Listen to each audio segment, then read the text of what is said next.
Paper review time. If you're new to us this season, here's the drill. I sit here alongside a barely intelligible heap, a bit like Michael Johnson on Channel 4, and go through the week's European football news.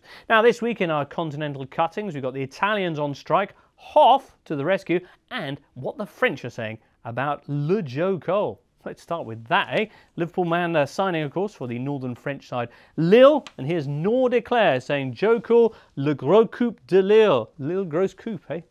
Here's L'Equipe on Thursday, giving him the whole front page. What a rush, they say. Rush, an interesting word to bring up, of course, when talking of Liverpool stars going abroad. But Joe, delighted inside. He says, I love continental football. I'm very happy. This lot are like a little Barcelona. His move to the French champions was one of the big surprises of transfer deadline day. Not the first time Joe's made a hasty escape through a window, but let's not dwell on that, eh? And the French delighted too. The editorial inside declaring him an authentic star, an authentic vedette. We're used to seeing columns of French players heading abroad, says the paper, but now the other way is possible too. For the first time in almost 2 decades, an England international comes to Ligue 1. The Channel is now all that separates us from the Premier League, like in the days of Hoddle, Ricks and Waddle. Ricks and Waddle, not a reference there to Joe's recent performances, by the way.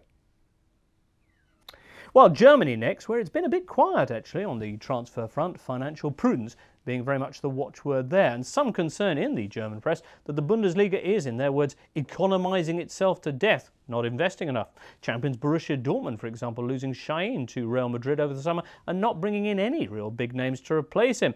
Responds Dortmund CEO, you wait. When the fair play rules kick in, the likes of Manchester City will collapse, which is certainly an interesting prospect. But in the meantime, football news in Germany has been dominated by 1 or 2 other stories, like Philipp Lahm's controversial new autobiography, subtitled presumably, We Played Great, Here's My Book, in which he explains how all his managers with the German national side, like Klinsmann and Rudi Völler here, have been rubbish, part strangely from the current one, plus how a man once knocked on his door to tell him he loved him, but failed to raise the alarm, presumably.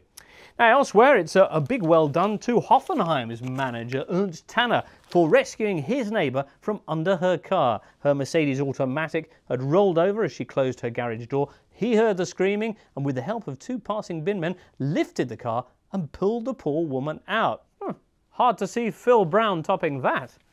Unless he moves next door to Brian Harvey, perhaps. Anyway, let's move on now to Spain, where the season is now underway, and early suggestions are that Real Madrid and Barcelona might be good bets for the title. Real indeed winning their opening game last weekend 6-0 at Real Zaragoza. Huracan Madrid says at Barcelona, meanwhile, beating Villarreal 5-0. Have that. Paper's clearly delighted there, but not everybody is so cheery at the thought of weekly thumpings from the big 2. Here's Villarreal's president, Francesco Roig, indeed, after the game. If Real Madrid and Barcelona want a 2-team league, that's fine, but at this rate, I give Spanish football 3 to 4 more years, tops.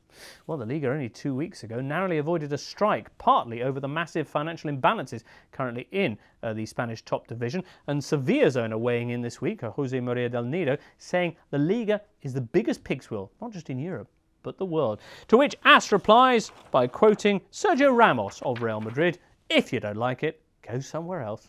Well, let's do that then as we conclude our roundup with Italy, where a strike did go ahead last weekend thanks to a long-running dispute over the players' collective contract with the clubs. All the Serie A games were called off, making this quite a high-scoring weekend in Italy, comparatively. Instead, viewers were treated to a live TV debate on Sunday night between the chief of the Players' Union and the league chief, in bikinis, I'm guessing.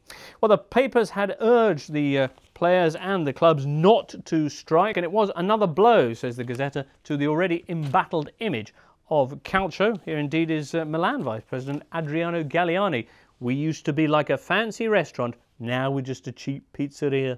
It's an interesting analogy, that, because not only have managers in Italy been falling like dominoes, with 2 indeed fired before the season has even begun this year, but the clubs have also been throwing their dough around. Serie A, in fact, this summer, Europe's 2nd highest spending league, with the big stories being Roma blowing almost 60 million on an entire new team, and 2 clubs signing the same player.